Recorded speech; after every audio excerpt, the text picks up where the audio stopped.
Hello everyone. तो हम देख रहे थे गेटवे थ्योरी ऑफ पेन के बारे में, जिसमें हमने इसका हिस्टोरिकल बैकग्राउंड में देखा था कि ये थ्योरी रोनाल्ड मेल्जिक और पैट्रिक पॉल ने 1965 में दी।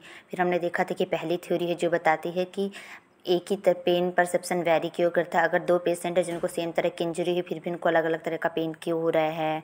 उसके बाद इसका एनाटॉमी एंड फिजियोलॉजी बिहाइंड देखा था कि गेट की लोकेशन में हम पेरिफेरल, स्पाइनल कॉर्ड और थैलेमस और सेरेब्रल कॉर्टेक्स का क्या रोल है वो देखा। एक और बात, जो स्पाइनल कॉर्ड है उसमें जो सब्सटेंसिया जेलेटिनोसा होता है वो गेट पे एक्ट करता है। गेट नहीं होता है, वो गेट पे एक्ट करता है। स्पाइनल कॉर्ड का जो सब्सटेंसिया जेलेटिनोसा होता है वो स्पेशली क्या करता है, गेट पे एक्ट करता है। फिर हमने इसके नर्व्स फाइबर देखे थे। फिर हमने देखा था कि कैसे गेट मैकेनिज्म करती है। तो हम यही देख रहे थे। व्हेन द गेट ओपन, जब गेट ओपन होता है तो क्या होता है, जैसे ही कोई पेनफुल स्टिमुलाई आया जिससे हमको इंजरी हुई तो हमारे ए डेल्टा और सी फाइबर एक्टिवेट होते हैं। ए डेल्टा और सी फाइबर एक्टिवेट होंगे तो यानी क्या करेंगे, ये गेट को ओपन कराएंगे।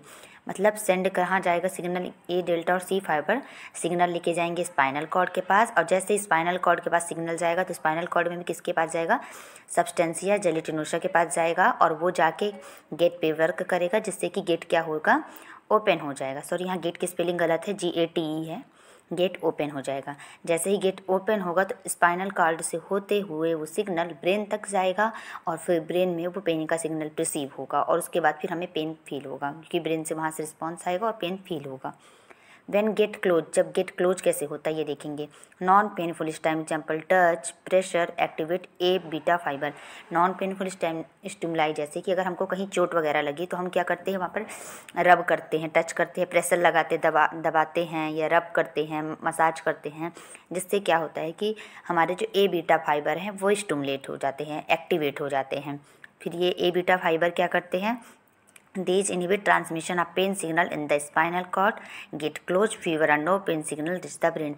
तो जैसे ही ए बीटा फाइबर एक्टिवेट होंगे तो जो स्पाइनल कॉर्ड में पेन का सिग्नल जा रहा था उसको जाने से ही रोक देंगे। जब स्पाइनल कॉर्ड में पेन का सिग्नल नहीं जाएगा तो क्या हो जाएगा, गेट क्लोज हो जाएगा। जब गेट क्लोज हो जाएगा तो बहुत ही कम या तो पेन के सिग्नल जाएंगे ही नहीं ब्रेन तक, और जब ब्रेन तक पेन के सिग्नल नहीं जाएंगे तो जो पेन है वो कम हो जाएगा, या तो होगा ही नहीं। तो ये हमने देख लिया कि गेट ओपन कैसे होता है और गेट क्लोज होने पे क्या होता है। गेट ओपन के लिए ए डेल्टा और सी फाइबर जरूरी होते हैं, और गेट क्लोज करने के लिए, पेन गेट को क्लोज करने के लिए ए बीटा फाइबर जरूरी होता है। अब इसमें हम देखेंगे कि ब्रेन का क्या रोल होता है, जो कि टॉप डाउन कंट्रोल करता है। Emotional state, past experience, attention and mood affect the brain's control over gate. मतलब किसी पर्सन की इमोशनल स्टेट कैसी है, वो बहुत ज़्यादा इमोशनल तो नहीं है, तो किसी पास्ट एक्सपीरियंस को लेकर उसका ट्रॉमा वगैरह, या वो अगर पेन पे ही पूरा फोकस कर रहा है कि उसको जहाँ दर्द हो रहा है वहाँ पूरा टेंशन देके रखा है, या उस पर्सन का मूड अच्छा नहीं है क्योंकि उसको पेन हो रहा है, तो ये सब चीज़ें क्या करती है, जो ब्रेन का कंट्रोल है गेट के ऊपर उसको अफेक्ट कर देती हैं। जैसे कि एग्जांपल से समझते हैं, अगर हम एनजाइटी या फोकस कर रहे हैं, अगर जहाँ हमें पेन हो रहा है, पेन के कारण अगर हम बहुत ज़्यादा एनजाइटी हो रही है हमें, या तो हम फोकस करें कि यार हमें यहाँ दर्द हो रहा है, बहुत पेन हो रहा है, तो क्या होगा, जो गेट होगा ना वो इजीली ओपन हो जाएगा। लेकिन अगर डिस्ट्रैक्शन, कामनेस या कोपिंग, अगर हमें जहाँ पेन हो रहा है उसके बाद भी अपने माइंड को डाइवर्ट करें, ध्यान नहीं दे रहे कि हाँ हमें यहाँ पेन हो रहा है, या हम एकदम शांत है या उस पेन से बाहर निकलने की कोशिश करेंगे, तो गेट क्या होगा, क्लोज हो जाएगा। जब गेट क्लोज हो जाएगा तो पेन कम हो जाएगा। तो एंजाइटी, या अगर हम पेन पे फोकस करेंगे तो गेट ओपन होगा। जब गेट ओपन होगा, बहुत इजीली ओपन हो जाएगा, तो हमें पेन रिसीव होगा। अगर हम डिस्ट्रैक्शन रहेंगे या कामनेस यानी शांत रहेंगे या कोप करने की कोशिश करेंगे उस पेन से, तो गेट क्लोज हो जाएगा बहुत ईजी। जब गेट क्लोज होगा तो पेन कम हो जाएगा। समझ में आया। इसके नेक्स्ट पॉइंट है psychological and cognitive influence. Brain can modulate pain perception based on, brain जो है जो मॉड्यूलेट करता है पेन परसेप्शन को, तो किसके बेसिस पे करता है, तो पहले emotion, stress and depression enhancement. अगर कोई पर्सन स्ट्रेस ले रहा है या डिप्रेशन में है तो वो पेन को इन्हेंस करता है यानी बढ़ाता है। Expectation, believing something will hurt more can increase pain. अगर हमें किसी पर्सन से एक्सपेक्टेशन है, किसी चीज़ पे भरोसा है कि हाँ वैसा होगा और वो नहीं होता, तो जिससे क्या होता है, पर्सन हर्ट होता है। जब पर्सन हर्ट होता है तो वो पेन इंक्रीज होता है, बढ़ता है। Attention, focusing on pain increases perception. अगर हम जहाँ हमें पेन हो रहा है वहाँ हम बहुत ज़्यादा ध्यान दे रहे हैं तो क्या होगा, पेन का परसेप्शन इंक्रीज होगा, बढ़ेगा और हमें पेन ज़्यादा फील होगा। Coping skill, relaxation and mindfulness can reduce pain perception. अगर हम जहाँ दर्द हो रहा है तो वहाँ उसको डाइवर्ट करने के लिए हम रिलैक्स हो रहे हैं, या रिलैक्सेशन टेक्निक फॉलो कर रहे हैं कि डीप ब्रीदिंग एक्सरसाइज कर रहे हैं या मेडिटेशन कर रहे हैं, तो उससे क्या होगा, जो पेन का परसेप्शन है वो कम होगा, क्योंकि जो गेट है वो क्लोज हो जाएगा तो पेन परसेप्शन कम होगा। तो ये हो गया इसका साइकोलॉजिकल एंड कॉग्निटिव इन्फ्लुएंस। अब इसके क्लिनिकल एप्लीकेशंस क्या कहाँ देखते हैं। This theory led the foundation for multi modal pain management. तो ये गेटवे थ्योरी ऑफ जो पेन है इसने फाउंडेशन बनाया है मल्टी मोडल पेन का मैनेजमेंट कैसे करना। तो सबसे पहले फिजिकल थेरेपी में देखते हैं। फिजिकल थेरेपी में सबसे कॉमन चलती है टेंस, जिसका फुल फॉर्म है ट्रांसक्यूटेनियस इलेक्ट्रिकल नर्व स्टिमुलेशन। इस थेरेपी से क्या होता है, ट्रांसक्यूटेनियस इलेक्ट्रिकल नर्व स्टिमुलेशन से जो हमारे ए बीटा फाइबर हैं वो स्टिमुलेट हो जाते हैं। जब ए बीटा फाइबर स्टिमुलेट होते एक्टिव होते तो हमने पढ़ा था कि ए बीटा फाइबर क्या करते हैं, गेट को क्लोज करवाते हैं। जब गेट क्लोज होगा, पेन गेट क्लोज होगा तो पेन रिड्यूस हो जाएगा।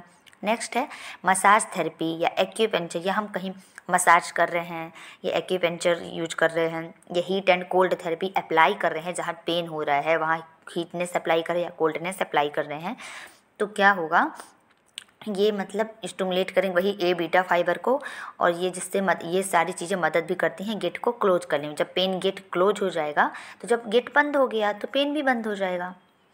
नेक्स्ट है साइकोलॉजिकल थेरेपी। साइकोलॉजिकल थेरेपी में आता है cognitive behaviour therapy. Cognitive behaviour therapy में हम करते क्या हैं, मतलब पेशेंट को उस पर्टिकुलर, अगर पेशेंट फोकस कर रहा है कि उसको पेन हो रहा है तो उसके कारण गेट ओपन होकर उसको पेन रिसीव होगा, तो हम पेशेंट के माइंड को डाइवर्ट करेंगे, उसके माइंड में अच्छे अच्छे थॉट्स लाएंगे, उसके बिहेवियर में चेंजेस लाएंगे। बिहेवियर में चेंजेस जैसे कि अगर वो पेन के कारण स्ट्रेस और लेगा या एंजाइटी होगी उसको तो पेन बढ़ेगा, तो हम इन सारी चीज़ों से उसको डाइवर्ट करेंगे जिससे हम पेन को कम कर सकें। रिलैक्सेशन टेक्निक भी पेशेंट को बोलेंगे कि डीप ब्रीदिंग एक्सरसाइज करो, लंबी लंबी गहरी सांसें लो, जिससे उसको रिलैक्स फील होगा और गेट क्लोज होगा और पेन से रिलीफ मिलेगा। मेडिटेशन करने को बोलेंगे, ऐसे ही गाइडेड इमेजिनरी के लिए बोलेंगे। म्यूजिक थेरेपी, आर्ट थेरेपी भी सेम रहती है कि उससे पेशेंट का माइंड डाइवर्ट होगा। जब माइंड डाइवर्ट होगा तो पेन पे फोकस नहीं करेगा, पेन पे फोकस नहीं करेगा तो गेट क्लोज हो जाएगा, गेट क्लोज हो जाएगा तो पेन नहीं होगा। नेक्स्ट है इसका pharmacological intervention. Analgesic and local anaesthetic reduce pain signal before they reach the gate. कोई भी एनाल्जेसिक जो पेन किलर जैसे कि आइबुपेरा, डाइक्लोफेनिक, जितने भी पेन किलर चलते हैं, साइक्लोपेरा, और जितने भी लोकल एनेस्थीसिया होते हैं वो क्या करते हैं, पेन के सिग्नल को कम कर देते हैं। मतलब कि पेन का सिग्नल स्पाइनल कॉर्ड से होते हुए, मतलब स्पाइनल कॉर्ड तक पहुँचे उसके पहले ही ये पेन के सिग्नल को क्या कर देते हैं, कम कर देते हैं, जिससे कि ये स्पाइनल कॉर्ड के सब्सटेंसिया जेलेटिनोसा तक नहीं पहुँचते हैं और गेट ओपन नहीं होता है। तो इनका काम है कि पेन सिग्नल को कम कर देते गेट तक पहुँचने से पहले। जब पेन सिग्नल कम हो जाएगा, गेट तक पहुँचेगा ही नहीं तो गेट क्लोज रहेगा, ओपन ही नहीं होगा, जिससे कि पेन रिसीव नहीं होगा।